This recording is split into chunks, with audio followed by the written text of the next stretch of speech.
Atensyon mga Filipino senior citizens, mga benepisyo na makukuha sa gobyerno ngayong 2025. Pag-uusapan natin sa video na ito. Hold up.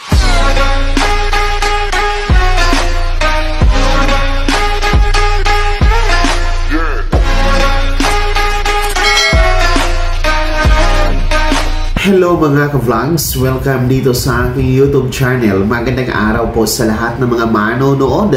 Saan po kayong dako sa mundo? Kumusta mga ka-vlogs? Eto na mga lolo at lola. Alamin ang mga benepisyo na inyong makukuha mula sa gobyerno ngayong taon 2025. Mamaya-maya isa-isahin natin. Pero bago ang lahat, kung bago ka pa lang dito sa aking YouTube channel o di kaya hindi ka pa nakasubscribe, i-click nyo muna ang ating subscribe button na nasa baba. Huwag nyo kalimutan na pindutin ang notification bell.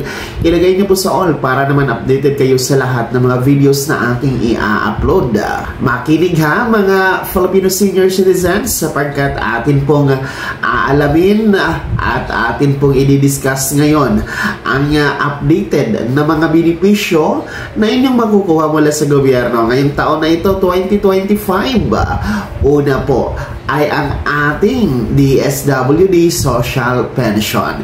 Yes, ang ating DSWD Social Pension ay nagpapatuloy po na nagbibigay ng 1,000 piso na buwanang pensyon para sa mga indigent na mga senior citizen.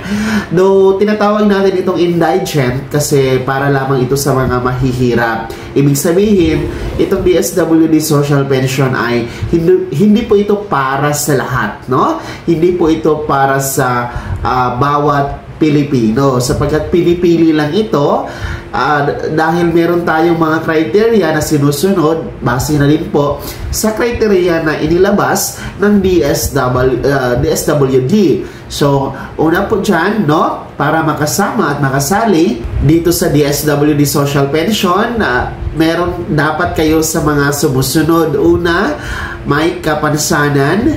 Pangalawa, may karamdaman. Pangatlo, walang source of income, no? Walang hanap buhay. Pang-apat, wala pong sustento na natatanggap mula sa anak o kapamilya. So, alin man doon sa nabanggit natin ay pwede pong makasama at makasali sa DSWD Social Pension. At ito nga po ay monthly.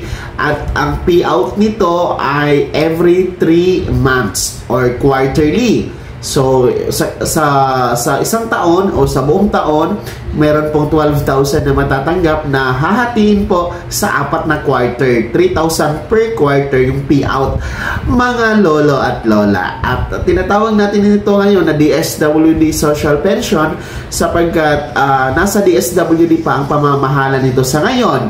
Hindi pa ito nailipat sa National Commission of Senior Citizens or NCSC.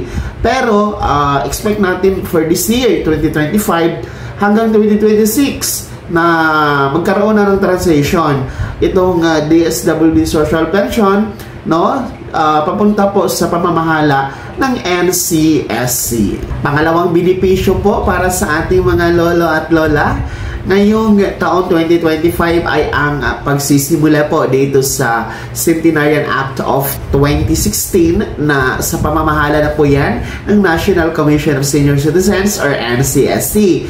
And ito nga po ay nagsimula na sa NCSC since noong January 1, 2025. So, sa pagpasok po ng taon 2025 ay nasa NCSC na po itong Centenarian Cash Gift na kung kayo po ay aabot sa 100 years old pataas, no, kayo po ay pwedeng mag-apply sa NCSC sa pamamagitan ng OSCA office na makakuha po kayo ng 100,000 pesos mula sa national government.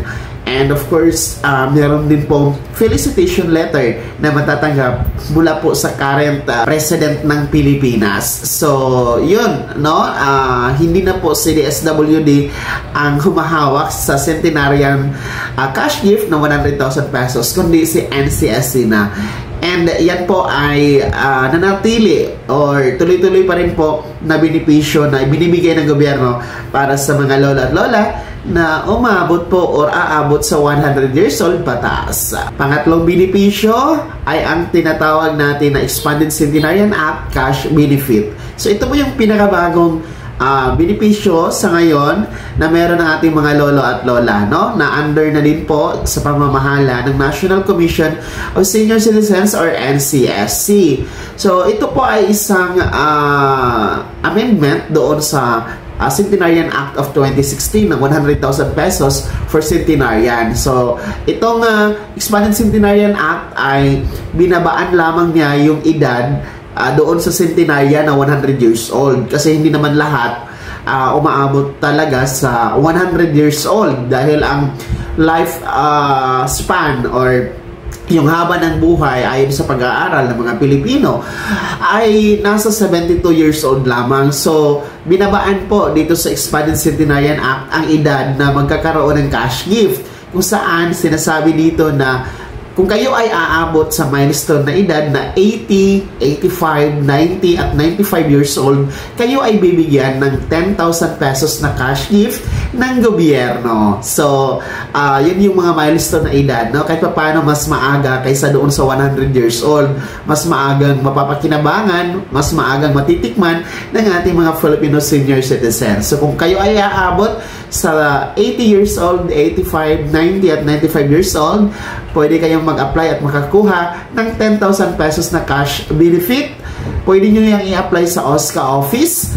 And ang NCSC na po ang namamahala sa pondo niyan, mga ka-vlogs. And yan po ay nagsimula na noong January 1 din po, 2025. So, Expanded Centenarian Act, cash benefit, pinakabagong benepisyo ng mga lolo at lola bigay ng gobyerno. Pang-apat na benepisyo para sa ating mga Filipino senior citizens na patuloy na matitikman, no, ngayong 2025, no, ay ang libreng check-up at libreng gamot. Yes, ayon sa NCSC po, ang libreng check-up at libreng gamot ay mananatiling maa-avail ng ating mga Filipino senior citizens.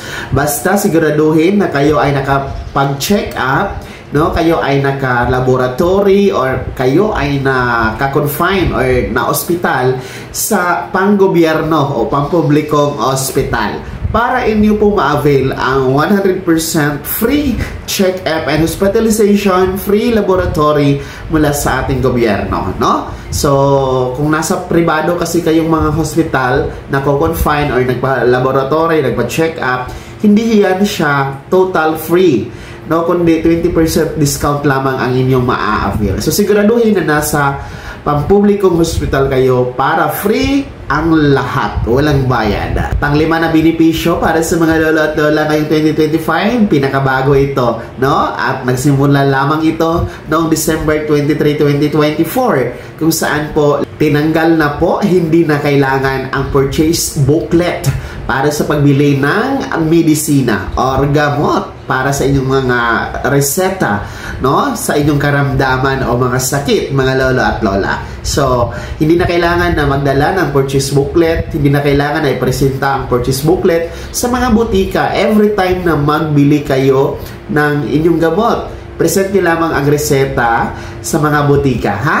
Mga lolo at lola. At effective na yan noon pang December 23, 2024 base po sa proclamation order po na galing po sa Malacanang in partnership po sa Department of Health or DOH, mga lolo at lola. Panglima na benepisyo ay syempre mananatili po ang ating mga diskwento or discounts na nasa 20% po, no, na pwede pong ma-avail ng ating mga lolo at lola, gaya po ng pagbili ng mga basic needs gaya ng groceries, no, at iba pang mga necessities ng ating mga lolo at lola. No, kung kayo po ay sasakay sa mga public transportation ay 20% discount din po ang ibibigay para sa inyong pamasahe. Kung kayo ay kakain sa mga restaurants, ayan, ano, may karapatan kayo na mag-avail sa 20% discount. Mga amusement parks, basta tandaan nyo po ay ang 20% discount ay ini-avail or maa-apply sa mga basic needs and commodities na dideklara po ng DTI, na pwede niyong i-avail mga lolo at lola. Kasunod na benepisyo na patuloy pa rin po makakamtan ng ating mga Filipino senior citizen ngayong 2025 ay ang courtesy lane. So, ang ibig sabihin ng courtesy lane, ang mga seniors mo ay laging dapat nauuna sa pila o appointment or schedule appointment. Gaya po ng mga pila sa mga ayuda, pila sa mga opisina, pila sa mga transaksyon, gaya sa mga bangko, pagkuha ng passport, pagkuha ng mga IDs, no, laging dapat nauuna yung mga senior citizen. So, courtesy lane ang tawag niyan. So, noon pa naman ay lagi na natin yung pinapractice na sa mga pila, kung may mga senior citizen, inuuna talaga yan sila, mga ka-vlogs. At panghuli na benepisyo, ito po ay hindi pa batas, no? Pero ito ay paparating na ang tinatawag natin na Universal Social Pension. So, bill pa lamang ito ngayon, pero kung ito ay magiging batas, talagang ito po ang the best na regalo ng gobyerno para sa lahat ng mga senior citizen, sapagkat ito po ay magbibigay ng pagkapantay-pantay, magbibigay po ng buwanang pensyon sa lahat ng mga senior citizen. Wala nang pipiliin, may pensyon o wala, may source of income o wala, mayaman o mahirap, indigent or hindi, talagang lahat bibigyan ng 1,000 piso na buwanang pensyon ng gobyerno. So, ito po ay pasado na sa Kamara, yan ang good news, at susunod na naman ito na isasalang i-discuss sa hanay ng Senado. So, hindi malayong magiging batas ito, no? Ngayong taon, no? We expect for that. So, isa ito sa benepisyo na aabangan natin na magiging batas ngayong 2025 para masaya ang lahat ng mga Filipino senior citizen. Pantay-pantay, wala nang pipiliin.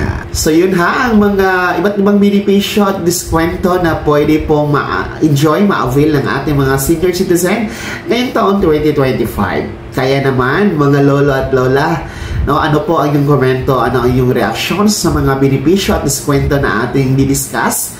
Inyo po ba itong na-avail at na-i-enjoy? I-komento nyo na sa comment section na nasa baba. Pakilakip ng buong pangalan at kung taga saan kayo. Bago ako magtapos sa video na to, kung gusto nyo pong sumuporta sa aking YouTube channel, maaari nyo pong i-click ang ating super thanks button na nasa baba. Sa mga gusto maging miyembro, pwede po. I-click nyo po ang ating join button. Maraming perks dyan mga kablangs. Be my member now. Sana'y naging gabay ang video na to kahit paano na pag-uusapan natin ng mga mahahalagang bagay-bagay na may kinalaman sa ayuda programa at benepisyo ng ating mga senior citizen. Kung hindi ka pa nakasubscribe dito sa aking YouTube channel, maaari nyo nang i-click ang ating subscribe button na nasa baba. Huwag nyo kalimutan na pindutin ang notification bell. Ilagay niyo po sa all para naman updated kayo sa lahat ng mga videos na aking i-upload. Maaari nyo rin i-like ang video na to.